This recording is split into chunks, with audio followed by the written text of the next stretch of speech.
স্কলাৰশ্বিপত apply কৰিবৰ কাৰণে হেৰিখন লাগে, মানে ইনকাম চাৰ্টিফিকেটখন লাগে। ইনকাম চাৰ্টিফিকেটখনৰ কাৰণে তেতিয়া SDC অফিচ আছিলে লংকাত। নগাঁৱৰ পৰা মই ঘৰৰ পৰা আহি লংকালৈ গ'লোঁ, ইনকাম চাৰ্টিফিকেটখনৰ দৰখাস্তখন দিলোঁ। 11টামান বজাত মই দৰখাস্তখন দিলোঁ। মোৰ দৰখাস্তখন পাবলৈ মই অপেক্ষা কৰি আছোঁ 3টা বাজি গৈছে, 3:30 বাজি গৈছে, মই কাগজখন নাপাওঁ। কাগজখন এজন লাটমণ্ডল, তেতিয়া বোলে লাটমণ্ডল কোনোবা তেখেতৰ টেবুলত কাগজখন আছে। মই তেখেতক কৈ পেলাই ৰিকুৱেষ্ট কৰোঁ কাগজখন দিবৰ কাৰণে। তেখেতে যিকোনো কাৰণত কাগজখন দিব নিবিচাৰে, মোক হাতত নিদিয়ে। 3:30মান বজাত, দিনটো মই তেতিয়া অলপ কলেজীয়া অভাৱনাতনৰ দিন গৈছে। মই লংকাৰ পৰা নীলবাগানলৈ ঘূৰি যোৱাৰ ভাড়াৰ পইচাখিনি মোৰ পকেটত আছে, একাপ চাহ খোৱাৰ পইচা নাই মোৰ তাত। 3:30লৈকে যেতিয়া অহা নাই, তেতিয়া এনে বয়সতো সৰু, ভয়ো লাগে। সাহস কৰি পেলাই SDC ছাৰৰ ৰুমত সোমাই পেলাই ক'লোঁ, ছাৰ এনেকুৱা কথাটো, মোৰ কাগজখন মই ৰাতিপুৱাৰ পৰা ৰখি আছোঁ, কাগজখন মোক দিয়া নাই। তেতিয়া তেখেতে সেই বিশেষ ব্যক্তিজনক মাতি আনি পেলাই অলপ টানকৈ কিবা কিবি ক'লে। কওঁতে লগে লগে তেখেতে কাগজখন আনি দিলে, আনি দিয়াৰ পিছত চহী কৰি দিলে।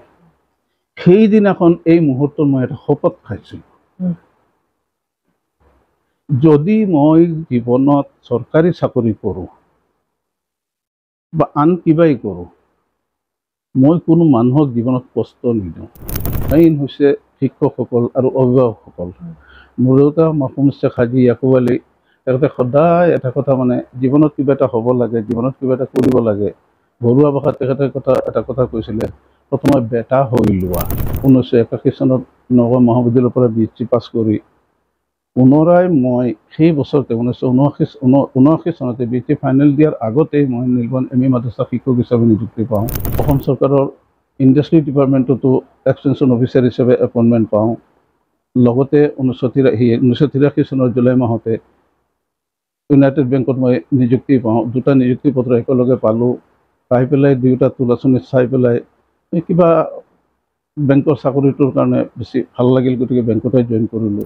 তেখেতসকলৰ অনুৰোধ ৰক্ষা কৰি পেলাই মোৰ প্ৰজন্ম আৰ্হিত মই জইন কৰিলোঁ, আৰু তেতিয়াৰ পৰাই একাউণ্টছ ডিপাৰ্টমেণ্টত মই মোৰ প্ৰজন্ম আৰ্হিত কাম কৰি আছোঁ। নমস্কাৰ, চাবলৈ আৰম্ভ কৰিছে এনি ফাৰ্ষ্ট আৰু YSO ৱৰ্ল্ডৰ এক বিশেষ অনুষ্ঠান সমন্বয়ত আজি আমাৰ লগত আছে এগৰাকী বিশেষ অতিথি, অৱসৰপ্ৰাপ্ত মুখ্য প্ৰবন্ধক UBI বেংকৰ আৰু বিশিষ্ট শিক্ষাবিদ, বৰ্তমান মৰকজুল মাৰিফৰ একাউণ্ট কণ্ট্ৰলাৰ।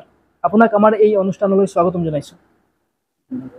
মোৰ প্ৰথম প্ৰশ্নটো হ'ল যে যিটো সময়ত আপুনি উচ্চ শিক্ষিত হৈছে, যিটো সময়ত আপুনি উচ্চ শিক্ষা লাভ কৰিছে, উচ্চ শিক্ষা অৰ্জন কৰিছে, আমি জনামতে আপুনি যিখন অঞ্চলৰ পৰা বিলং কৰে, সেই অঞ্চলখন অতি পিছপৰা এখন অঞ্চল। সেই অঞ্চলখনত থাকি, সেই গাঁওখনত থাকি আপুনি মানে এই উচ্চ শিক্ষা অৰ্জন কৰাৰ আপোনাৰ আপোনাৰ এই চেষ্টা ক'ৰ পৰা আহিল? আপুনি মানে কেনেকুৱা এইটো ভাবিলে যে মই এজন উচ্চ শিক্ষিত হৈ উচ্চ শিক্ষা লাভ কৰি মই এজন উচ্চ শিক্ষিত ব্যক্তি হ'ম? ধন্যবাদ সমন্বয় গোষ্ঠীক। সৰ্বপ্ৰথমে মই সমন্বয় গোষ্ঠীক তেওঁলোকৰ উদ্দেশ্য, যিটো সমাজ সংস্কাৰৰ কাৰণে তেওঁলোকে যিটো কাম কৰিব গৈছে, আপোনালোকে যি কামটো কৰিব গৈছে, তাৰ কাৰণে আপোনালোকক বহুত ধন্যবাদ দিওঁ। আপোনালোক এই সমাজ সংস্কাৰমূলক অনুষ্ঠানটোৰ জৰিয়তে যি সামাজিক মাধ্যমৰ যি অনুষ্ঠান সমন্বয় আপোনালোকে আৰম্ভ কৰিব বিচাৰিছে বা আৰম্ভ কৰিছে, তাৰ জৰিয়তে সমাজৰ উন্নত হওক, সমাজৰ কিবা লাভ হওক, সমাজৰ উন্নত হওক, এই কথাটো মই আশা ৰাখিছোঁ। দ্বিতীয়তে যি কথাটো ক'লে যে মই কি হিচাপে কেনেকৈ আগবাঢ়িলোঁ, বা এই এটা ভিতৰুৱা অঞ্চলৰ গাঁও এখনৰ পৰা গৈ পেলাই অৱশেষত ইউনাইটেড বেংক অফ ইণ্ডিয়াৰ মুখ্য পৰিচালক পদৰ পৰা মই অব্যাহতি লোৱা, এই সংক্ৰান্তে আপোনাক কিবা ক'বলৈ যিখিনিতে ক'বলৈ যাওঁ, মোৰ গাঁও হৈছে নীলবাগান অঞ্চলৰ মেথি গাঁও বোলা গাঁওখন, নীলবাগানৰ পৰা 1.5 কিলোমিটাৰমান পূবত। সেই গাঁৱৰে 379 নম্বৰ মেথিগাঁও মুক্তাব স্কুলৰ পৰা 1967 চনত মই LP স্কুল পাছ কৰোঁ। যি কৈছে যে উদ্দীপনা ক'ৰ পৰা পালে, এইখিনিতে এটা কথা ক'ব পাৰোঁ, মেইন হৈছে শিক্ষকসকল আৰু অভিভাৱকসকল। মোৰ দেউতা মৰহুম শ্বেখ হাজী ইয়াকুব আলী, তেখেতে সদায় এটা কথা, মানে জীৱনত কিবা এটা হ'ব লাগে, জীৱনত কিবা এটা কৰিব লাগে। ঘৰুৱা ভাষাত তেখেতে এটা কথা কৈছিলে, প্ৰথমে বেটা হৈ লোৱা। কি কৰিবা? প্ৰথমে বেটা হৈ লোৱা। অৰ্থাৎ অন্য কিবা কৰিব লাগিলে পিছত কৰিবা, আগতে শিক্ষা দীক্ষাখিনি গ্ৰহণ কৰিবা। এই কথাটো মেইন কৰিবলৈ সদায় তেখেতে উৎসাহিত কৰিছিলে। এই কাৰ্যটো কৰিবলৈ বা মোৰ পূজনীয় শিক্ষক শ্ৰদ্ধাৰ আলি জাহান ছাৰ আজি নাই পৃথিৱীত LP স্কুলত, তেখেতৰো বহুতখিনি এই ভৱিষ্যতত কিবা এটা হ'ব লাগে এইবিলাক কৰিবলৈ সৰু কালতে কিবা এটা কৰিবা হেৰি কৰিবা এইবিলাক কথা মানে শিকনি দিছিলে। এইবিলাকে মানে মনত এটা সৃষ্টি কৰিছিলে যে হয় কিবা এটা কৰিব লাগিব। ক্ৰমান্বয়ে আহি পেলাই নীলমোহন ME মাদ্ৰাছাত পঢ়িলোঁ। ইয়াৰ পিছত নীলমোহন হায়াৰ ছেকেণ্ডেৰীৰ পৰা 1975 চনত মেট্ৰিক পাছ কৰি নগাঁও মহাবিদ্যালয়ত যাই এডমিশ্যন লওঁ।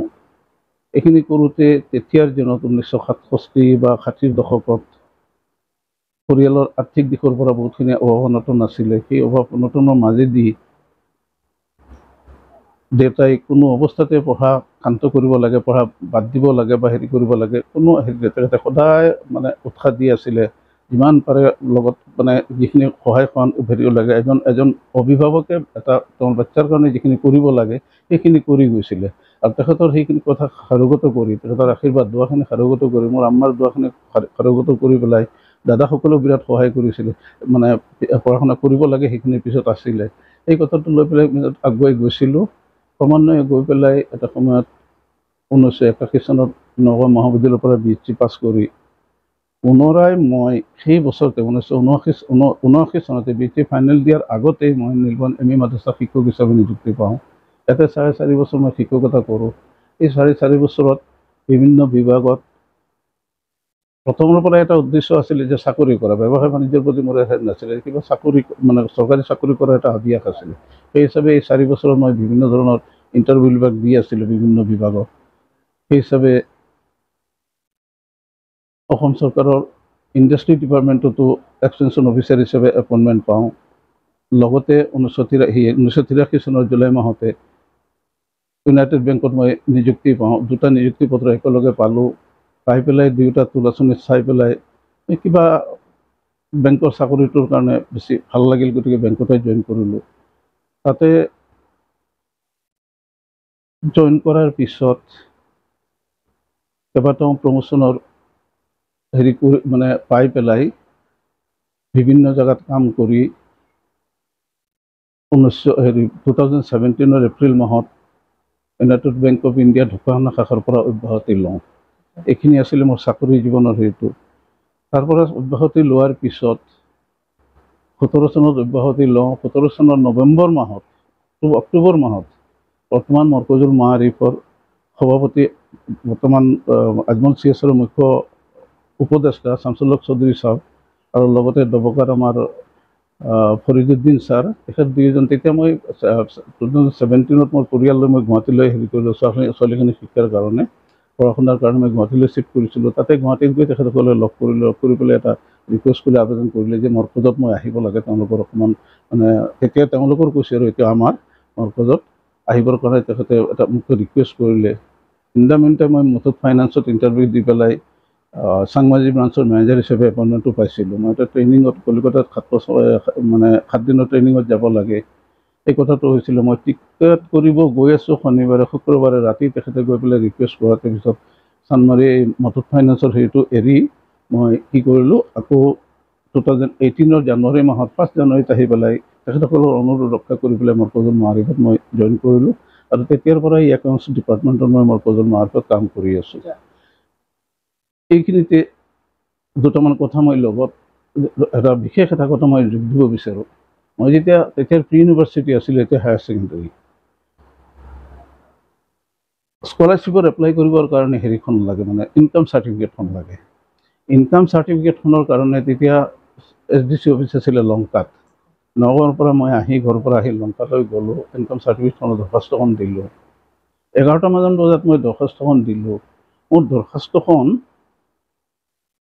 পাবলৈ মই অপেক্ষা কৰি আছোঁ 3টা বাজি গৈছে, 3:30 বাজি গৈছে, মই কাগজখন নাপাওঁ।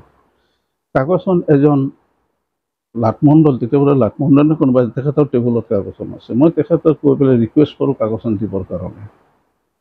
তেখেতে যিকোনো কাৰণত কাগজখন দিব নিবিচাৰে, মোক হাতত নিদিয়ে।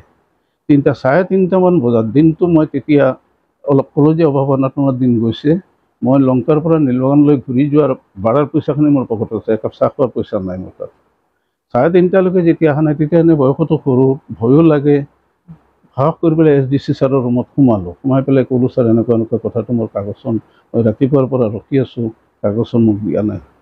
তেতিয়া তেখেতে সেই বিশেষ ব্যক্তিজনক মাতি আনি পেলাই অলপ টানকৈ কিবা কিবি ক'লে। কওঁতে লগে লগে তেখেতে কাগজখন আনি দিলে, আনি দিয়াৰ পিছত চহী কৰি দিলে। সেইদিনাখন এই মুহূৰ্তত মই এটা শপত খাইছিলোঁ,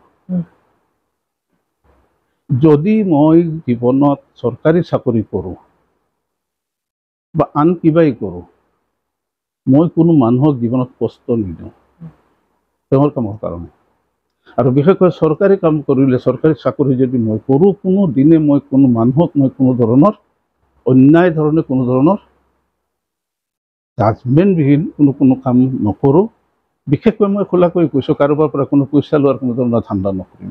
এই শপতটো খাইছিলোঁ মই। আল্লাহ তবাৰক তাআলাৰ কোটি কোটি শুকৰিয়া আদায় কৰোঁ। 35 বছৰ বেংকিঙৰ নিচিনা অনুষ্ঠান মই 35 বছৰ কথাই আহিছোঁ।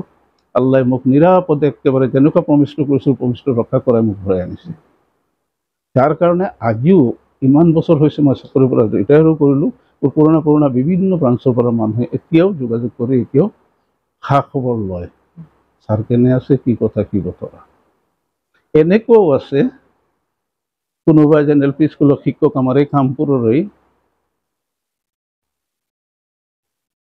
বৰা উপদেশ, ছাৰ পুৰা নামটো ছাৰৰ পৰা মনত অহা নাই। ছাৰে প্ৰত্যেকটো ঈদত মোলৈ টেলিফোন কৰে আৰু কথাতে কয়, ঈদত শুভেচ্ছা জ্ঞাপন কৰে। কথাতে কম, প্ৰত্যেক দিন ৰাতিপুৱা মই যেতিয়া গোসাঁইঘৰত গৈ মই নাম লওঁ, তেতিয়া আপোনাৰ কথা মই উপৰলাক কওঁ। এইবিলাক এটা অলপ মনটো বিৰাট এটা ভাল লাগে, তেনেকুৱা এজন বয়োজ্যেষ্ঠ মানুহৰ এনেকুৱা ধৰণৰ আশীৰ্বাদটো। এনেকুৱা ধৰণৰ বহুত প্ৰাপ্য মোৰ জীৱনত আছে। টকা পইচা চব প্ৰাপ্য নহয়, টকা পইচা ডাঙৰ কথা নহয়, কিন্তু এই ধৰণৰ কিবা আশীৰ্বাদ, মানুহৰ কাৰণে কিবা সেৱাৰ মনোবৃত্তিৰে যদি কাম কৰা হয়, তেতিয়াহ'লে জীৱনত এইটো বহুত ডাঙৰ এটা প্ৰাপ্য মানে বস্তু এটা পোৱাৰ নিচিনা লাগে। মানসিক যিটো শান্তি, সেই শান্তিটো লাগে। ক'বলৈ গ'লে মোৰ টকা পইচা তেনেকুৱা একো নাই, কিন্তু মোৰ মন সম্পত্তি হৈছে এইখিনি। দ্বিতীয়তে, যে জীৱনত অভিভাৱক হিচাপে মোৰ 3জনী ছোৱালী আছে। ছোৱালী 3জনী, ডাঙৰজনী ডক্টৰ, মাজুজনী গ্ৰেজুৱেশ্যন কৰি ঘৰত তাই অনলাইন কিবা ব্যৱসায় কৰে, সৰুজনী এইবাৰ মাষ্টাৰ ডিগ্ৰী ফাইনেল দিছে। তেওঁলোকো এটা হেৰিত গৈ পেলাই এটা মোটামুটি এটা হেৰি পাই গৈছে। এইখিনিতে মই একদম আন্তৰিকভাৱে ওপৰলৈ মই ধন্যবাদ জ্ঞাপন কৰোঁ, মই বাচ্চাখিনিক এটা সীমাখিনি পেলাই পচাব পাৰিছোঁ। এইটো যিকোনো অভিভাৱকে এইখিনি চেষ্টা কৰিব, তেওঁৰ সন্তানক মানে জীৱনত আগুৱাই দিব, মানে এটা পৰ্যায়ত নি পেলাই পৌঁছাই দিবৰ কাৰণে এইটো যিকোনো গাৰ্জেনে হেৰি কৰিব। তো এইখিনিতে বাচ্চাখিনি যে মানে ছোৱালীখিনি যে গৈ পেলাই এটা সীমা পাইছে, তাতো মোৰ এটা মানসিক এইখিনিতে মোতকৈ মোৰ তেওঁলোকৰ মাৰ বেছি, মোৰ ল'ৰা নাই, মোৰ ছোৱালী 3জনী, তো মোতকৈ তেওঁলোকৰ মাৰ বেছি অৰিহণা। মইতো বাহিৰত চাকৰি কাল গোটেইখিনি বাহিৰতে হেৰি কৰিলোঁ, কিন্তু তেওঁলোকৰ কি লাগে কি নালাগে, পঢ়া শুনাত কি সুবিধা, গোটেই বস্তুখিনি মই একমাত্ৰ মাহত পইচাখিনি যোগান দিছোঁ। বাকী যিখিনি কৰিব লাগে তেওঁলোকৰ মায়ে তেওঁলোকৰ কাৰণে মাকে কৰিছে গোটেইখিনি।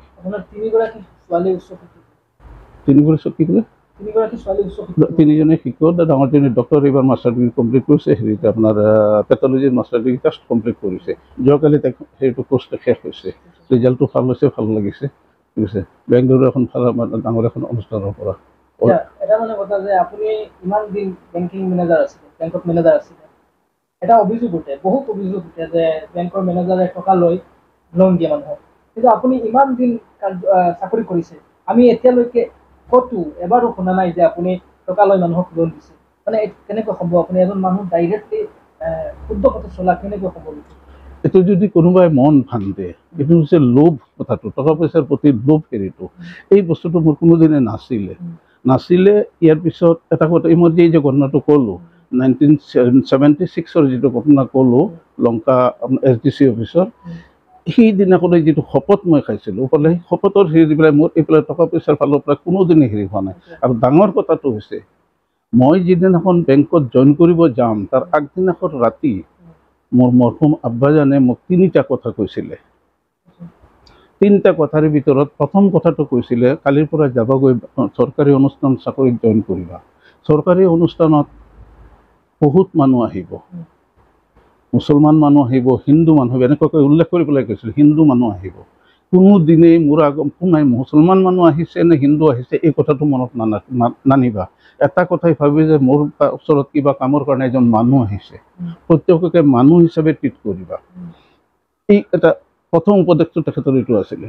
দ্বিতীয়টো আছিলে নামাজ নেৰিবা, 5 ওয়াক্ত নামাজটো ৰেগুলাৰ ৰাখিবা। 3 নম্বৰটো কৈছিলে মোৰ ঘৰত যাতে হাৰাম ৰুজি নাহে। এই হাৰাম ৰুজিৰ পৰা আপুনি কি বুজিব পাৰিছে মই নাজানো। এই যে প্ৰশ্নটো আপুনি কৰিলে যে দ্বিতীয় উপায়ে মানুহৰ পৰা পইচা লোৱা, এই কথাটোৱে তেখেতে মেইন কৰিছিলে যে কৈছিলে হাৰাম ৰুজি মোৰ ঘৰত যাতে নাহে। মই আল্লাহৰ শুক্ৰিয়া আদায় কৰোঁ, মোৰ দেউতাৰ 3টা কথাৰ ভিতৰত নামাজ মোৰ মাজে মাজে মিছ হৈছে কৰ্তব্যৰ খাতিৰত, কিন্তু বাকী 2টা কথা নামাজটো থাকিবই লাগিছিলে এইটো ধৰ্মৰ ফালৰ পৰা, বাকী 2টা কথা মই আখৰে পালন কৰিছোঁ। মোক সেইকাৰণে মই আল্লাহৰ শুক্ৰিয়া আদায় কৰোঁ। টকা পইচাৰ প্ৰতি কোনো হেৰি নাই। মেইন কথাটো হৈছে মানুহক হেল্পিং এটিটিউড যে থাকে, আনক সহায় কৰাৰ সেইটো থাকে। মানুহ যদি মানুহৰ কামত নালাগে, ভূপেন হাজৰিকাইতো এটা ধুনীয়া গানো আছে, আজিকালি এইটো মানে এটা জাতীয় সংগীতৰ নিচিনাই গোৱা হয়। জাতীয় সংগীত কি নেশ্যনেল সংগীতেই ক'ব পাৰিম, এইটো মানৱতাৰ গান ক'ব পাৰোঁ। মানুহ মানুহৰ বাবে যদি নাভাবে কোনেনো ভাবিব সমনীয়াকৈ, কিমান ধুনীয়া গানটো। এই মুহূৰ্তত সম্পূৰ্ণ ধুনীয়াকৈ মোৰ অহা নাই মুখত। এই যে কি যে মানুহে মানুহৰ জংঘলৰ পৰা আহি জীৱ জন্তুৱে মানুহৰ কথা নাভাবিব, আৰু মানুহে মানুহৰ কাৰণে যদি নাভাবে, মানুহে যদি মানুহৰ কাৰণে সহায়ত মানে কামত নালাগে, তেতিয়া কোনে হেৰি কৰিব? এই মানৱতাৰ হেৰিটো, মানুহক সহায় কৰাৰ হেৰিটো মনোবিত্তটো থাকিলে তেতিয়া তেনেকুৱা ধৰণৰ কোনো হেৰি আশ্ৰয় নাপায় আহি পেলাই।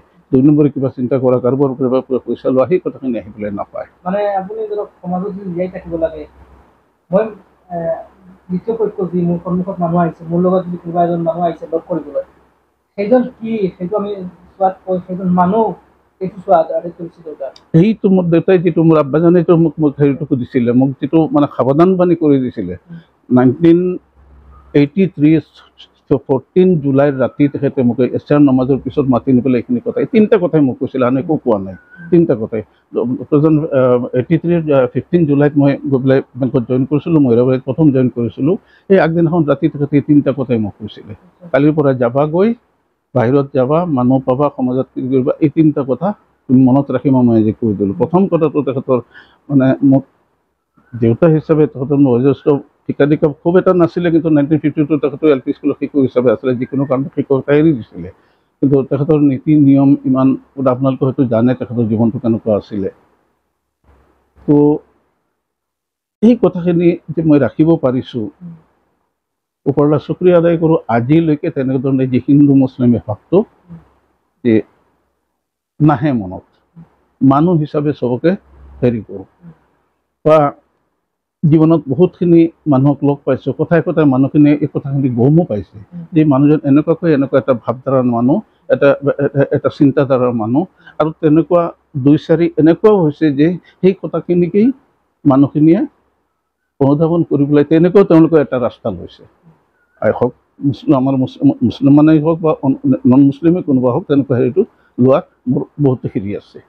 সেইটো মোৰ দেউতাই যিটো মোৰ আব্বাজানেতো মোক হেৰিটো সুধিছিলে, মোক যিটো মানে সাৱধান বাণী কৰি দিছিলে 1983 14 জুলাইৰ ৰাতি তেখেতে মোক এছাৰ নমাজৰ পিছত মাতি নি পেলাই এইখিনি কথা, এই 3টা কথাই মোক কৈছিলে, আন একো কোৱা নাই। 3টা কথাই। 15 জুলাইত মই গৈ পেলাই বেংকত জইন কৰিছিলোঁ, মহিলাবাৰীত প্ৰথম জইন কৰিছিলোঁ। এই আগদিনাখন ৰাতি তেখেতে এই 3টা কথাই মোক কৈছিলে, কালিৰ পৰা যাবা, গৈ বাহিৰত যাবা, মানুহ পাবা, সমাজত কি কৰিবা, এই 3টা কথা তুমি মনত ৰাখি মই আজি কৈ দিলোঁ। প্ৰথম কথাটো তেখেতৰ মানে মোক দেউতা হিচাপে তেখেতৰ বয়োজ্যেষ্ঠ শিক্ষাদীক্ষা খুব এটা নাছিলে, কিন্তু 1952 তেখেতৰ LP স্কুলৰ শিক্ষক হিচাপে আছিলে, যিকোনো কাৰণত শিক্ষকতা এৰি দিছিলে। কিন্তু তেখেতৰ নীতি নিয়ম ইমান, আপোনালোকে হয়তো জানে তেখেতৰ জীৱনটো কেনেকুৱা আছিলে। তো এই কথাখিনি যে মই ৰাখিব পাৰিছোঁ, ওপৰলা শুক্ৰিয়া আদায় কৰোঁ। আজিলৈকে তেনেধৰণে যি হিন্দু মুছলিমে ভাৱটো যে নাহে মনত, মানুহ হিচাপে চবকে হেৰি কৰোঁ।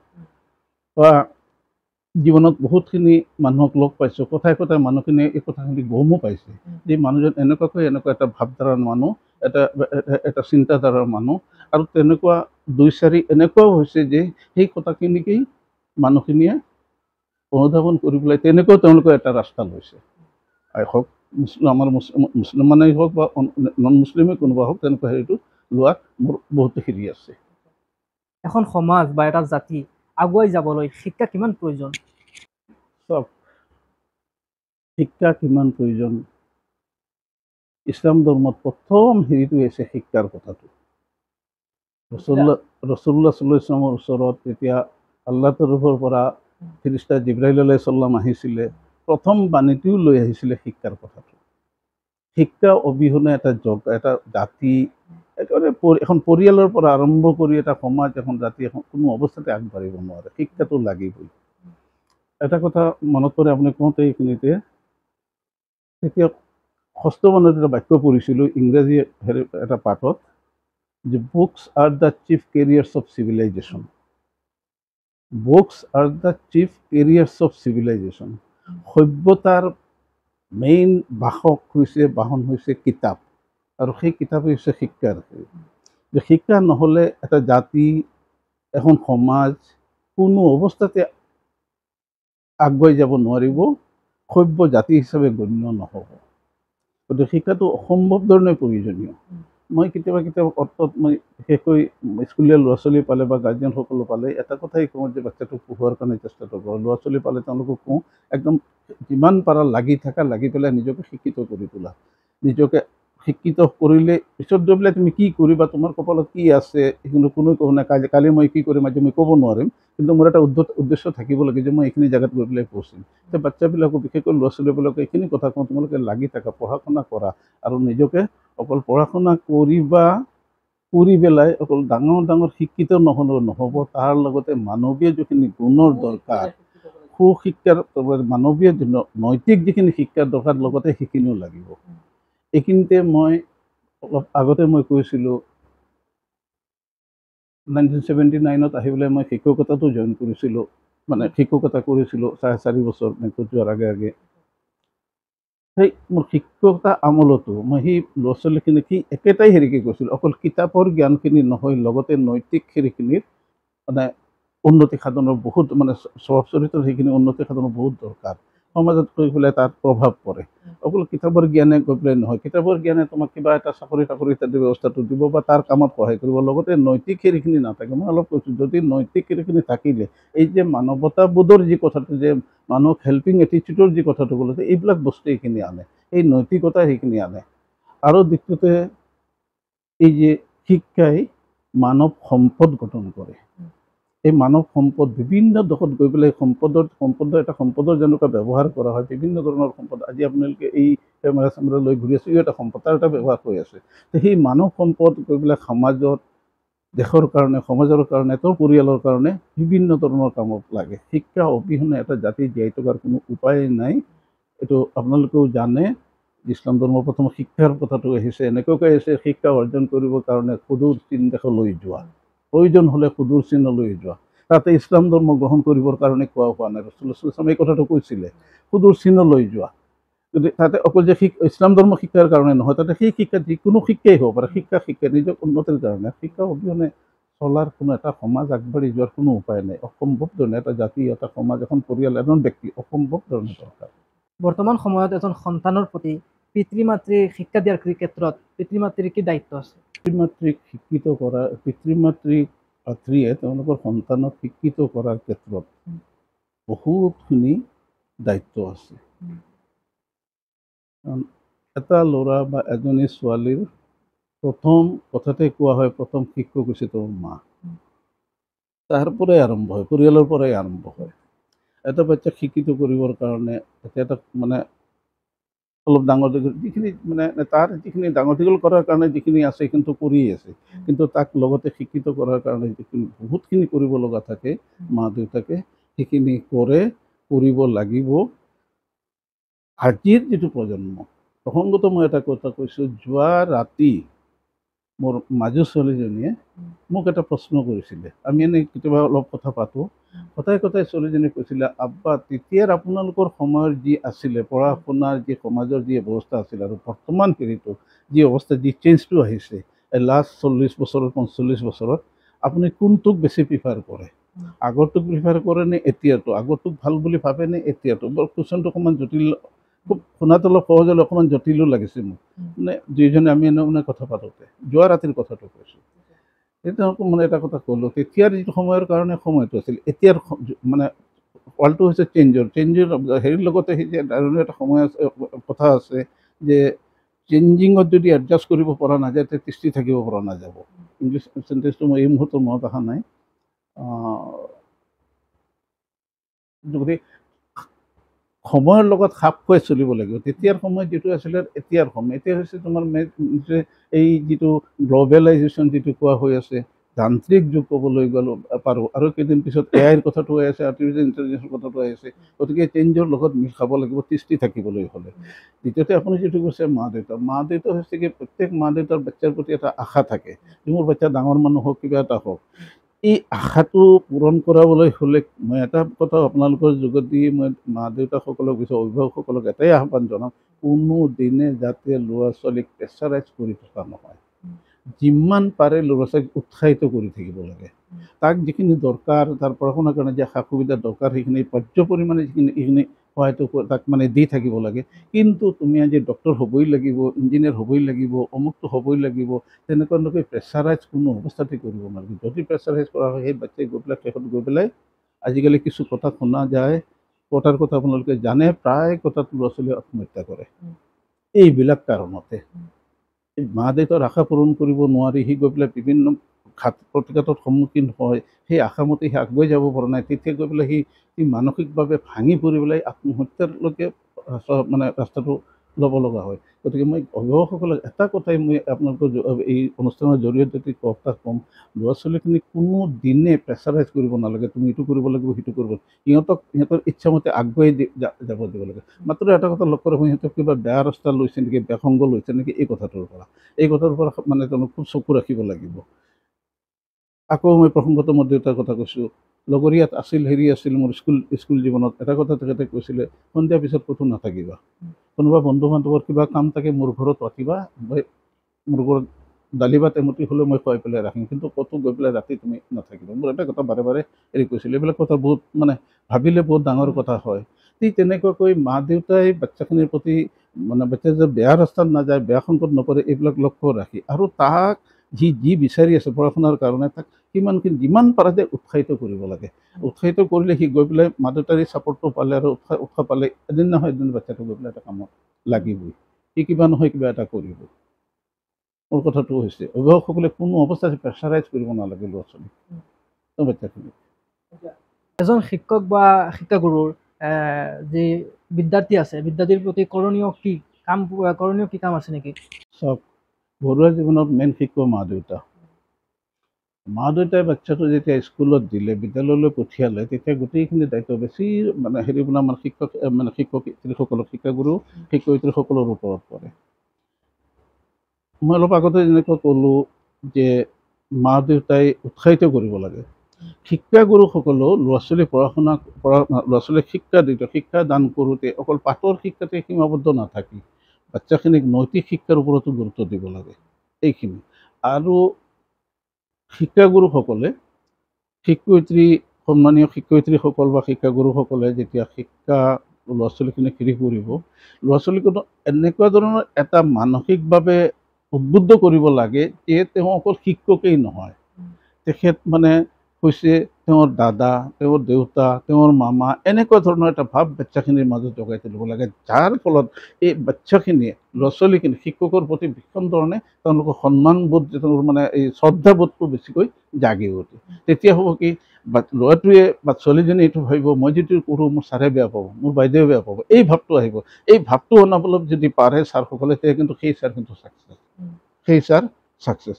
কথাতে মোৰ কিন্তু এটা কথা মোৰ মনত হৈছে, আমাৰ প্ৰয়াত ৰাষ্ট্ৰপতি ডক্টৰ APJ আব্দুল কালাম ছাৰে শিক্ষকৰ ক্ষেত্ৰত এটা কথা কৈছিলে, মই ক'ৰবাত পাইছিলোঁ এটা কথা, শিক্ষক ছাত্ৰ সম্বন্ধৰ ওপৰত এটা কথা কৈছিলে যে তুমি মোৰ আগে নাযাবা, মই তোমাক অনুসৰণ নকৰিবও পাৰোঁ, তুমি মোৰ পিছে নাহিবা, তোমাক মই গাইড নকৰিব পাৰোঁ, তুমি মোৰ লগে লগে আহা। এই তিনিটা হেৰিৰ পৰা মই এটা কথা অনুমান কৰিছোঁ, ছাত্ৰ শিক্ষকৰ সম্পৰ্কটো বন্ধুৰ নিচিনা হ'ব লাগে। আগে যোৱাজন ডাঙৰ হয়, পিছত এখন সৰু আহে, লগে লগে গ'লে সাধাৰণতে বন্ধু বান্ধৱী একেলগে থাকে। এই কথাটো মই মোৰ যিটো মানে হেৰি মানে জ্ঞানে যিখিনি ধৰিছে তেখেতে এই কথাটো মেইন কৰিছে। আৰু সঁচাকৈয়ে যেতিয়া ছাত্ৰ শিক্ষকৰ সম্পৰ্কটো বন্ধু বান্ধৱীৰ নিচিনা যেতিয়া সম্পৰ্কটো হ'ব, ছাত্ৰ বা শিক্ষক শিক্ষয়িত্ৰীৰ লগত ছাত্ৰ ছাত্ৰীৰ যিটো সম্পৰ্কটো, তেতিয়া গৈ পেলাই ল'ৰা ছোৱালীখিনি তেতিয়া কি হ'ব, এই মনৰ যিটো শিক্ষকৰ প্ৰতি ভয় ভাৱ এইটো নাথাকিব। নাথাকিলে তেতিয়া গৈ পেলাই শ্ৰদ্ধাভাৱটো থাকিব লাগিব। তেতিয়া গৈ বাচ্চাখিনি বেছি আগবাঢ়ি যোৱাত উৎসাহিত হোৱাত শিক্ষা গ্ৰহণ কৰাত সুবিধাটো পাব। শিক্ষকৰ বহুতখিনি শিক্ষক সম্পূৰ্ণ মানে হেৰিখিনিয়ে শিক্ষকৰ ওপৰত, মা দেউতাৰ পিছতেই স্কুল মানে বিদ্যালয়ৰ শিক্ষক শিক্ষয়িত্ৰী।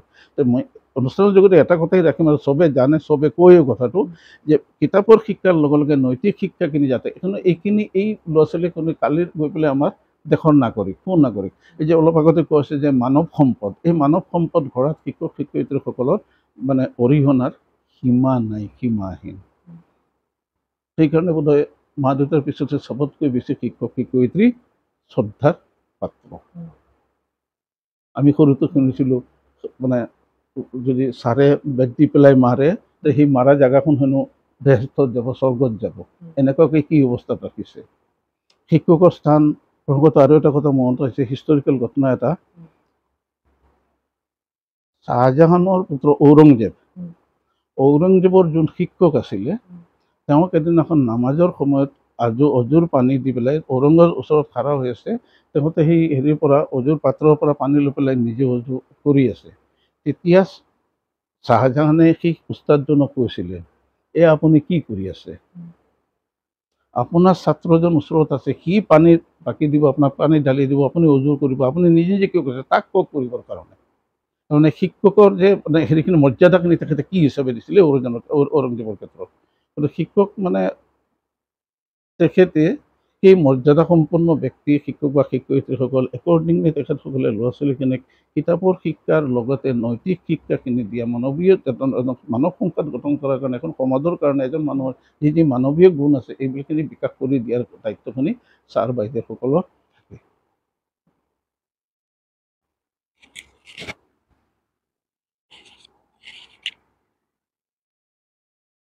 এজন ছাত্ৰ বৰ্তমান সময়ত সুশিক্ষিত হ'বলৈ কি কি প্ৰয়োজন আছে আপোনাৰ মতে? যিহেতু বৰ্তমান মোবাইলৰ যুগ, ছ'চিয়েল মিডিয়াৰ যুগ, এই যুগত এই সময়ত এজন ছাত্ৰ কেৱল শিক্ষা লাভ কৰিলে নহ'ব, সুশিক্ষাৰে শিক্ষিত হ'ব পাৰিব কেনেকুৱা, আপুনি কি ভাবে এই সন্দৰ্ভত?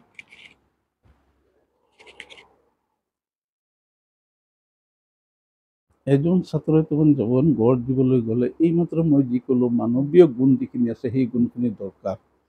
মানৱীয় গুণখিনি, আৰু সেইখিনি সৰুৰ পৰা তেওঁক একদিনত দুদিনত বস্তুখিনি গঢ় লৈ নুঠে। পৰিয়ালৰ পৰা আৰম্ভ কৰি স্কুল জীৱন, স্কুলৰ পৰা কলেজীয়া জীৱন, এই গোটেইখিনি সেই পৰিৱেশ পৰিস্থিতিৰ লগত তেওঁৰ মাথাত এটা কথা সোমাই ল'ব লাগিব যে মই মানুহ হ'ম, মই মানুহ হিচাপে জীয়াই থাকিম। যদি সেই কথাটো তেওঁৰ মূৰত সোমাই লয়, তেওঁৰ যদি ধ্যান ধাৰণত এই কথাটো আহি যায় যে মানুহ হ'ম, মানুহ হ'বলৈ হ'লে বহুতখিনি মানৱিক গুণৰ কথা আছে, তেতিয়া গৈ পেলাই এই যে যেনেকৈ শিক্ষিত মানে শিক্ষাৰ লগে লগে যিমানেই ওপৰলৈ নাযাওক, যিমান ডাঙৰ আজিকালি মাষ্টাৰ ডিগ্ৰী হৈছে, ডক্টৰেট লৈছে, কোনোবা ইঞ্জিনিয়াৰিং গৈ পেলাই কৰে, টপ লেভেল পাইছে, IAS IPS হৈছে, বহুত কিবা কিবি হৈছে, কিন্তু সেই যি মানৱীয় গুণখিনি সেইখিনিৰ লগত থাকিবই লাগিব। আজিৰ যুগত এই যি মানে যিটো ইনফৰমেশ্যন টেকন'লজি ITৰ যিটো যি কৰিছে মোবাইল, ইয়াৰ ভিতৰত মোবাইলটো বহুত সময়ত দেখা যায় বহুত ক্ষতিকাৰক। যিকোনো বস্তুৰেই অৰিজিনেল সৃষ্টিটো হৈছে, অৰিজিনেল যোনে যি ইচ্ছা কৰি বনাইছিলে, য'ত চাইণ্টিষ্ট হওক কি হওক, বহুত বস্তু এনেকুৱা আছে, কম সময়ত মই এইখিনি নাযাওঁ। এই এটম বোমাটোৰ কথা কৈছে, এটম বোমাত যি উদ্দেশ্যত মানে হেৰি কৰিছিলে আলফ্ৰেড নোবেলে যি উদ্দেশ্যত কৰিছিলে, কিন্তু সেই উদ্দেশ্যত আজি এইটো ব্যৱহাৰ কৰা নাই। তেওঁ দুখ প্ৰকাশ কৰি গৈছে। ক'ৰবাত মই পাইছিলোঁ যি উদ্দেশ্যত এটম বোমাটো তেওঁ হেৰি কৰিছিলে, মানৱৰ সহায়ৰ কাৰণে, এই যে পাহাৰ পৰ্বত ভাঙি পেলাই ৰাস্তা ঘাট কৰাৰ কাৰণে কৰিছিলে, তেনেকুৱা এটা ধ্যান ধাৰণা হৈছিলে। কিন্তু আজি গৈ পেলাই ক'ত কি হৈছে, তাত বস্তুটোৰ প্ৰয়োগৰ ওপৰত গৈ পেলাই নিৰ্ভৰ কৰে। এই মোবাইলটোৰ কথাটো আহে, মোবাইলটো যে তাৰ ব্যৱহাৰৰ ওপৰত নিৰ্ভৰ কৰিব, আৰু সেই কথাটো বাচ্চাখিনি, বিশেষকৈ সৰু সৰু ল'ৰা ছোৱালীখিনি বাচ্চাখিনি মূৰত সোমাই দিব লাগিব। আৰু মোৰ মতেৰে ক্লাছ 10লৈকে ল'ৰা ছোৱালীৰ হাতত মোবাইলটো দিবই নালাগে। কিন্তু বৰ দুখৰ বিষয় যে আপোনাৰ কোভিডৰ সময়ত অনলাইন ক্লাছৰ কাৰণে মোবাইল দিব লগা হৈছে, যাতে অনলাইন সৰু সৰু ল'ৰা ছোৱালীক মানে ভাল বেয়াটো জাজ কৰিবলৈ অকণমান সময় লয়। যে এতিয়া মই এইটো কথা ক'ম, এটলিষ্ট মানে মেট্ৰিকলৈকে বা হায়াৰ ছেকেণ্ডেৰীলৈকে বাচ্ছাৰ হয়তো মোবাইলটো যাব নালাগে। সিহঁতে ভাল বেয়াটো ভালকৈ চিন্তা কৰি ল'ব পাৰে। মোবাইলত যিহেতু বহুত বেয়া বস্তু আছে, কিন্তু মোবাইলত শিক্ষাৰ মানে একেবাৰে আজি অনলাইন শিক্ষাৰ কাৰণে বিভিন্ন ধৰণৰ আছে তাৰ পৰা সেইটো এইকাৰণে যিকোনো বস্তুৰ যদি ভাল চাইডটো দেখা যায় আৰু ভালভাৱে ব্যৱহাৰ কৰা যায়, তাৰ পৰা লাভৱান হ'বই। গতিকে আজিৰ যুগত যিখিনি ল'ৰা ছোৱালীয়ে কথাটো কৈছে, শিক্ষাৰ ক্ষেত্ৰতো আছে কি হেৰি কৰা যায়, তেওঁলোকে যিকোনো বস্তুৰেই এটা বস্তুই চোৱা দৰকাৰ, ভাল দিশটো। দুয়োটা দিশ চালি জাৰি কোনটো দিশ ভাল, নিশ্চয় ভাল দিশটোৰ পাল্লাটো ওজন বেছি হ'ব, সেই দিশটো তেওঁলোকে অৱলম্বন কৰিব লাগে। বেয়াৰ ফালে যাব নালাগে, মাইণ্ডছেটটো ভালৰ ফালে, সদায় পজিটিভ থিংকিংটো মনত ৰাখিব লাগে। পজিটিভ থিংকিং যদি এজন ল'ৰাই বা এজন ছোৱালী যদি মনত গঢ় লৈ উঠে, তেতিয়াও তেওঁ বেয়াৰ ফালে চিন্তা নকৰে, বেয়ালৈ তেওঁৰ মনটোৱে নাযাব। এইটো হৈছে কথা। দ্বিতীয়তে, আজিৰ ল'ৰা ছোৱালী যিটো কথা আপুনি কৈছে, আধ্যাত্মিক বস্তুখিনিৰ লগত থাকিব লাগিব। যদি আধ্যাত্মিক বস্তুৰ কথা, ঈশ্বৰ কওক, আল্লাহ কওক, যদি সেই কথাখিনি মানে আগত ৰাখি পেলাই ঈশ্বৰ আল্লাহৰ কথাটো ভাবি পেলাই আধ্যাত্মিক যিটো প্ৰত্যেকৰে ইছলাম ধৰ্মতো আছে, হিন্দু ধৰ্মত আছে, বিভিন্ন সেইখিনি সেই বস্তুখিনি মানি চলাৰ সেইটো মানসিকতাটো যদি গঢ় লৈ উঠে আৰু সেই হিচাপে বাচ্চাটো আগুৱাই যায়, ভাল বেয়াটো চিন্তা কৰে, নিশ্চয় বেয়াটো তেতিয়া এভইড কৰি চলিব, পজিটিভ ছাইডত থাকিব, পজিটিভ ছাইডত থাকিব লাগে, থাকিব আৰু গৈ পেলাই জীৱনত এটা প্ৰকৃত মানৱ সম্পদত গৈ উপনীত হ'ব। আমাৰ সমাজত এতিয়া দেখিবলৈ পোৱা যায় যে ড্ৰাগছ, মদ এইবোৰ মানে একেবাৰে আসক্ত হৈ গৈছে। সকলো মানে দেখা যায় যে সমাজৰ ধৰি লওক 30% মানুহক আসক্ত কৰিছে, মানে নতুন প্ৰজন্মক ড্ৰাগছ, মদ এইবোৰে নিচাজাতীয় দ্ৰব্যবোৰে। মানে এইবোৰ আপুনি কি ক'ব? এই বস্তুটো এটা সাংঘাতিক ধৰণৰ সামাজিক ব্যাধি হৈ পৰিছে। এই সামাজিক ব্যাধিটো দূৰ কৰিবৰ কাৰণে প্ৰথমটো শিক্ষাৰ অভাৱ আছে। আজিকালি কিছু শিক্ষিত ল'ৰা ছোৱালী এইখিনি এইবিলাক বস্তুত ইনভলভ হৈ যায়। তাৰ কাৰণে সেই যিটো মই অলপ আগতে ক'লোঁ, আধ্যাত্মিকতাৰ যিটো প্ৰশ্নটো আছে, কিছু ক্ষেত্ৰত মই কিছু ল'ৰা ছোৱালী কেতিয়াবা কওঁ, কেতিয়াবা মুছলিম নন-মুছলিম বহুতখিনি মই কথা ক'ব লগা হৈছিলে যে ৰাতিপুৱা উঠি আমাৰতো আছে ইছলাম ধৰ্ম ফাজাৰ নামাজখন পঢ়িব লাগে, দোৱাটো কৰিব লাগে। আন হেৰিবিলাকক যেতিয়া মই ল'ৰা ছোৱালীৰ কথা কৈছিলোঁ যে ৰাতিপুৱা উঠি ওপৰৰ নামটো ল'বা, ওপৰৰ ওপৰত নিজকে কপি দিবা। ইছলামতো ফাজাৰ নামাজ পঢ়ি পেলাই এইটো দৌৰত কৰি পেলাই তেতিয়া পঢ়া শুনাত লগা হৈ আছে বা বাকী সেইখিনি এই যে ওপৰলাক লগত সন্মুখত ৰাখি সেই হিচাপে সেই নৈতিকতাৰ কথাখিনি লগত ৰাখি যিবিলাক ল'ৰা ছোৱালী পঢ়া শুনাত আগুৱাই যায়, তেতিয়া গৈ পেলাই এই বস্তুবিলাক নকৰে। কিন্তু শিক্ষিত ল'ৰাও আজিকালি এই বস্তুবিলাক কৰি আছে, বহুত সময়ত শুনা যায় বস্তু এইবিলাক কৈ আছে। তো এই অনুষ্ঠানৰ যোগেদি সেই পজিটিভ থিংকিংটো মূৰত ৰাখিলে এইবিলাক বস্তুৱে নাপালেহেঁতেন।